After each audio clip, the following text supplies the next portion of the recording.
علامہ سید ظاہر عباس صاحب بھی موجود ہیں، تو ہم چاہیں گے کہ رسول اللہ صلی اللہ علیہ وسلم نے جب یہ چیزیں رکھی، جیسا کہ یہ ایک باب میں نے آپ کی خدمت میں پیش کیا، تو ان تعلیمات اور ان بری عادات کو چھوڑنے کا مطالبہ رسول اللہ نے رکھا کہ اس طریقے سے ایک اچھا اور مہذب معاشرہ نہیں تشکیل پا سکتا۔ تو اس وقت ہم جاننا چاہیں گے علامہ سید ظاہر عباس صاحب سے کہ پھر اس قوم نے رسول اللہ صلی اللہ علیہ وسلم کو کیا اس کام کو جاری رکھنے دیا، یا انہوں نے کچھ رسول اللہ کو اذیتیں یا تکلیفیں پہنچانی شروع کر دی؟ تو اس موقع کے اوپر جو واقعات تھے کچھ میں علامہ صاحب سے گزارش کرتا ہوں کہ ناظرین کی خدمت میں ضرور رکھیں۔ جی علامہ صاحب بسم اللہ۔ آواز کلیئر ہے میری؟ جی علامہ صاحب۔ جی بالکل۔ اعوذ باللہ من الشیطان الرجیم، بسم اللہ الرحمن الرحیم۔ خوب، پہلی بات تو یہ کہ اسلامک ویکننگ نے جو یہ قدم اٹھایا ہے، یہ قدم انتہائی اہمیت کا حامل تھا، جو کہ ہماری ٹیم نے جو ہے وہ فیصلہ کیا کہ ربیع الاول جو منسوب ہے پیغمبر اکرم صلی اللہ علیہ وآلہ وسلم کی ذات سے، تو کیوں نہ ہماری جو سٹریم ہیں وہ اسی کے ساتھ، انہی کے نام کے ساتھ جو ہیں وہ مختص رہیں، اور ان کی شخصیت، ان کی سیرت، ان کی زندگی پر حاکم جو اصول تھے، قرآنی بھی، عقلی، اور جو بھی ان کی زندگی تھی، سیرت تھی، ان کو بیان کیا جائے تاکہ معلوم ہو سکے ہمارے دیکھنے والوں کے لیے، ہمارے مخاطبین کے لیے، کہ جس ہستی کو ہم نے پیغمبر کے عنوان سے مانا ہے وہ کس عظیم مرتبت کے مالک تھے، ان کا مقام کیا تھا، اور انہوں نے اپنی زندگی میں کون سے ایسے بلند ترین ویلیوز کا خیال رکھا اور ایجاد کی معاشرے کے اندر کہ آج پوری دنیا اگر ان کے بیان کردہ اصولوں کے اوپر چلنے لگ جائے تو ایک بہترین معاشرہ جو ہے وہ قائم ہو سکتا ہے۔ تو بہرحال یہ ایک خوش آئند ہے، اور خدا کرے کہ یہ سلسلہ جو ہے وہ اسی طرح چلتا رہے، اور ہم پیغمبر کی سیرت پر مختلف سٹریم کریں، مثبت انداز میں جو ہے جتنے بھی مطالب ہیں ان کو یہاں پر ایڈریس کریں۔ چونکہ بعض اوقات یہ جو ڈیبیٹس ہوتی ہیں، مناظرے ہوتے ہیں، اس قسم کی بحثیں ہوتی ہیں، اس میں بہت ساری چیزیں جو ہیں وہ پوشیدہ رہ جاتی ہیں، توجہ نہیں کرتے سننے والے بھی بعض اوقات، اور بیان کرنے والے بھی، چونکہ ان کی نظر میں یہ ہوتا ہے کہ اس ڈیبیٹ کے اندر ہمارا پلڑا جو ہے وہ بھاری ہونا چاہیے، تو لہٰذا اسی چیز کو مد نظر رکھتے ہوئے بہت ساری چیزیں جو ہیں انسان بیان نہیں کر پاتا، ٹائم کی محدودیت ہوتی ہے۔ لیکن اگر مختص موضوع کر دیا جائے اور پھر اس کے اوپر سٹریم کیے جائیں اور مطالب بیان کیے جائیں تو اس کے اندر پھر بہت سارے مطالب جو ہیں وہ بیان ہو جاتے ہیں، اور ہمارا تقاضا بھی اپنے سننے والوں سے یہی ہے کہ ایک مرتبہ ہماری باتوں کو صحیح طریقے سے سنیں۔ جو مسلمان ہیں وہ تو بہت سارے مطالب سنے بھی ہوں گے انہوں نے، اور جو نہیں انہوں نے سنے تو ان سٹریم کی برکت سے بہت ساری چیزیں سیکھنے کو ان کو مل جائیں گی، اور جو اسلام سے باہر ہیں، غیر مسلم ہیں، وہ ایک دفعہ جو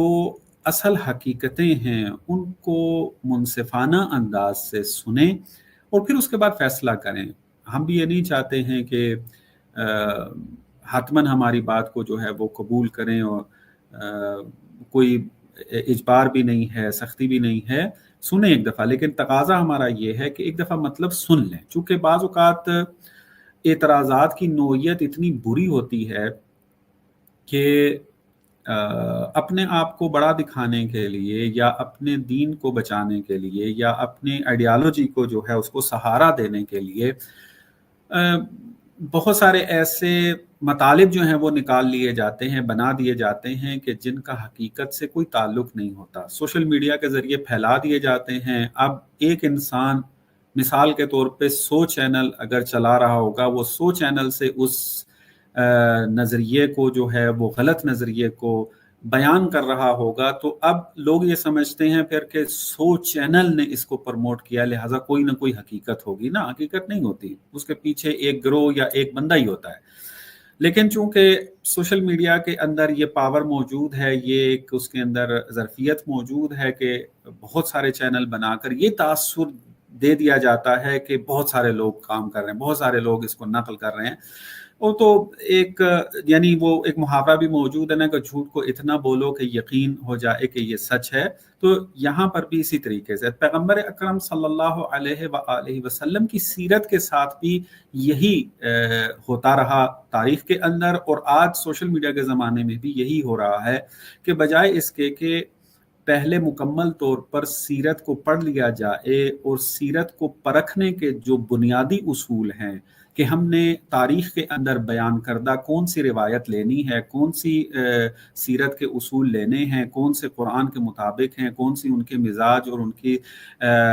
کیا نام ہے شخصیت کے مطابق ہیں، یہ ساری چیزیں پرکھنے کے بعد پھر فیصلہ کریں کہ یہ بات درست ہے یہ غلط ہے. نہ وہ کہیں سے بھی ملے گی اس کو اٹھا کے پروموٹ کرنا شروع کر دیتے ہیں، اور یہ کوشش کرتے ہیں کہ شخصیت کو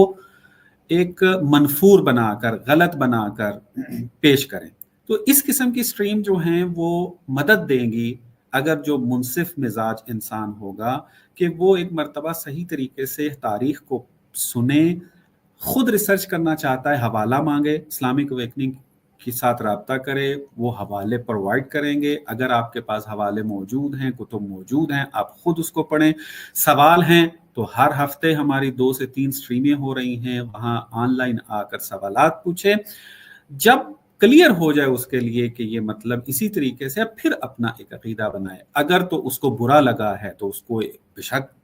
بیان کرے کہ مجھے یہ چیز پسند نہیں ہے یا یہ فلانے ہے، لیکن اگر وہ چیز صحیح ثابت ہو جاتی ہے تو پھر اس کو مانے، پھر ان پراپوگینڈوں کے اندر نہ آئے، پھر اس غلط باتوں کو نہ پھیلائے. تو یہ میں تقاضا کروں گا اپنے سننے والوں کو، اپنے دیکھنے والوں کو کہ اس بات کا لازمی خیال رکھیں، کیونکہ آپ نے جو منصف مزاج افراد بیٹھے ہیں وہ تھوڑا سا اس بات پر سوچ کر ضرور بیان کریں گے کومنٹس کے اندر کہ بہت کچھ سننے کے بعد آپ ان لائیو سٹریم کے اندر آئے، لیکن جب حقیقت سے آشنا ہوئے تو پتہ چلا کہ جو کچھ بھی ہمیں بتایا گیا تھا وہ تو 1% بھی درست نہ تھا. نہ اسلام، مذہب اسلام کے بارے میں، نہ ہی پیغمبر اکرم کی سیرت کے بارے میں، نہ ہی قرآن کریم کتاب مقدس کے بارے میں. اسی طریقے سے اور بھی ہمارے جو عقائد ہیں اس کے حوالے سے بات کی جاتی ہے. آہستہ آہستہ پتہ چل رہا ہوتا ہے کہ یا ریفرنس غلط ہوتا ہے، یا آیت کا ترجمہ جو ہے وہ غلط لے کر آئے ہوئے ہوتے ہیں، یا جو ہے وہ بے بنیاد باتیں خود سے گھڑ کر لے کر آ جاتے ہیں. جیسے آج کل جو ہے وہ سلسلہ چل رہا ہے آپ کا کہ گیتا اور قرآن کا جو آپس میں کمپیریٹیو اسٹڈی کے حوالے سے چل رہا ہے، تو وہاں واضح سی بات پتہ چل رہی ہے، نہ سر نہ پیر، اور آ کے اس طرح کی بحثیں جو ہیں وہ شروع کر دیتے ہیں. پتہ چل رہا ہے کہ نہ قرآن صحیح طریقے سے پڑھا، نہ گیتا صحیح طریقے سے پڑھی ہے. تو تقاضا یہ ہے بہت ہی مؤدبانہ انداز سے، منصفانہ انداز میں، کہ اگر آپ اپنی عقل کا احترام کرتے ہیں، اپنے شعور کا احترام کرتے ہیں، تو حتماً ان باتوں پر یقین کریں، ان باتوں کو مانیں، ان باتوں کو آگے پھیلائیں کہ جس پر آپ مطمئن ہو جائیں کہ میرے پاس ریفرنس بہت مضبوط ہے، آرگومنٹ بہت قوی ہے، مضبوط ہے، تب جا کے اس کے اوپر جو ہے وہ بات کریں. تو بہرحال یہ مقدمہ میں نے اس لیے بیان کیا تاکہ ہم پیغمبر اکرم کی ذات کے اوپر جب گفتگو کر رہے ہیں تو ان کے جو حقیقی پہلو ہیں کہ جو چھپائے جاتے ہیں یا بتائے نہیں جاتے، یا غفلت ہوتی ہے یا جہالت ہوتی ہے خصوصاً ان کی طرف سے کہ جو اسلام سے تعلق نہیں رکھتے ہیں، تو ان کو یہ چیزیں معلوم ہو، پھر وہ سوچیں اور سوالات کریں جو ذہن میں آتے ہیں، نہ کہ جو دوسروں سے سن کر آتے ہیں تو عقیدے کے طور پر آ کر یہاں پر بیان کرنے لگ جائیں. خوب، جیسا کہ میں اپنے موضوع کے اوپر آتا ہوں مختصر، میرے خیال میں پھر ہم جو بھی اسٹریم جس طریقے سے آگے لے کر چلنا چاہیں گے اس طریقے سے آگے چلیں گے، سوالات وغیرہ بھی آپ کے ہم لیں گے. پیغمبر اکرم صلی اللہ علیہ وآلہ وسلم نے، ظاہر سی بات ہے، جب ان کو پیغمبر بنا دیا گیا، ذمہ داری جو ہے رسالت کی ان کے کندھوں کے اوپر آ گئی، تو اب تبلیغ رسالت کرنی تھی. تو تبلیغ جو ہوتی ہے وہ حتماً آہستہ آہستہ جو ہے وہ انجام دی جاتی ہے. تو اسی طریقے سے انجام پائی. پہلے مخفیانہ انداز میں دعوت کا سلسلہ چلتا رہا، پھر اس کے بعد جو ہے تھوڑا سا رشتہ داروں کی طرف آئے، تھوڑا سا آشکار اور بڑا ہی واضح انداز میں دیا، لیکن اپنے رشتہ داروں کی حد تک. پھر اس کے بعد جو ہے معاشرے کے اندر کھلے انداز میں جو ہے وہ